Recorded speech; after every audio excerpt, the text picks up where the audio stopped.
السلام عليكم، مرحبا بكم معايا في فيديو جديد في قناة حلويات اسماء. فيديو اليوم ان شاء الله غنحضروا الريشبون معجوقه الجماهير بدون زبده، كتجي لذيذه وكتذوب في الفم، كتجي هشيشه كذلك. كنتمنى تجيبوا معايا الفيديو حتى الاخير وينال الاعجاب ديالكم. وندوزو دابا نشوفوا المقادير وطريقه التحضير. بالنسبه للمكونات، اول حاجه غادي نحتاجوا 4 البيضات اللي يكونوا بحراره المطبخ، نضيف عليهم فانيلا، غنضيف 2 كيسان تاع سكر سنيده،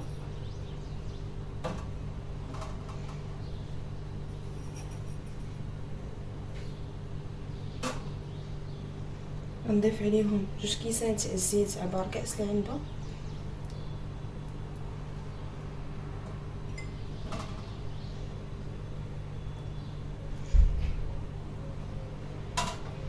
غادي نخلط المكونات مع بعضياتهم مزيان حتى ينسجموا لينا.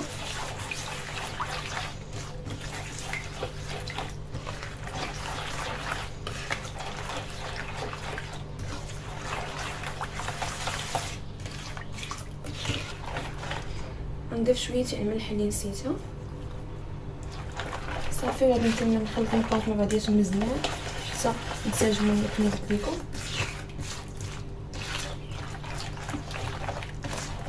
نضيف الدقيق بالتدريج،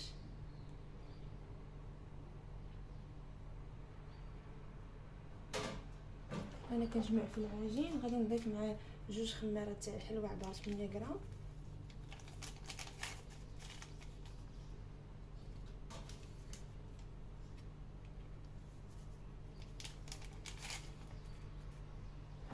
صافي غنستمر بهذه الطريقه. انا كنضيف الدقيق بشويه بشويه حتى تجمع ليا العجينه.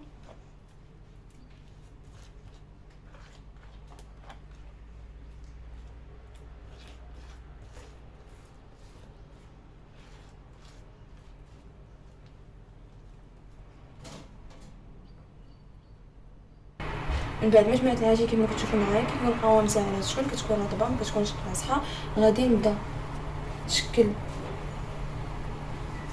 الحلوى تاعنا بالنسبه الحجم اللي بغينا، واش متوسط ولا كبيره.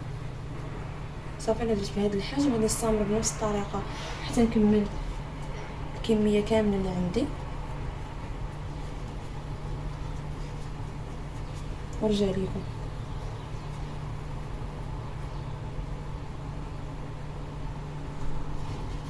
بعد ما شكلت الحلوى كامله كما كتشوفوا معايا، خديت لاطا اللي فرشت ليها ورق تاع الفرن، غندخلها الفران اللي مشعل غير من التحت حتى كتحمر لينا، عاد كنشعلوا عليها من الفوق غير كتذهب لينا، ونرجعوا باش نشوفوا طريقه التزيين. من بعد ما طابت الحلوى كما كتشوفوا معايا البنات، كيجي هذا هو الشكل تاعها، كتجي محمره غير مذهبه بحال هذا الشكل. كنقصوا عليها الفران غير تذهب مزيان بهذا الشكل. غادي ندوزو باش نزينوها دابا. غادي نحتاجو في التزيين كونفيتير اللي درت معاه شويه تاع الماء زهر درتو فوق البوطه حتى سخن شويه، وغنحتاجو كذلك الكوك. غادي ناخذ الحلوى تاعنا غادي نوضعها في الكونفيتور بهذا الشكل.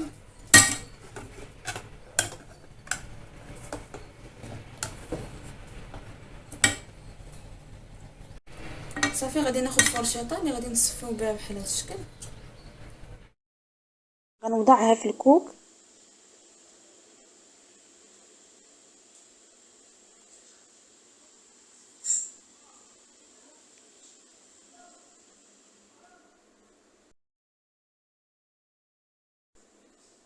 صافي كنفند هاد الكوك مزيان.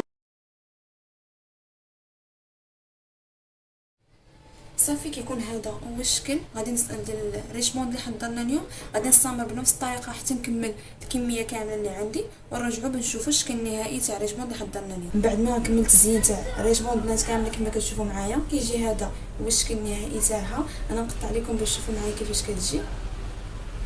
راه كتجي هشيشه من الداخل ورطبه كيف ما كتشوفوا معايا، دغيا كتقطع علينا.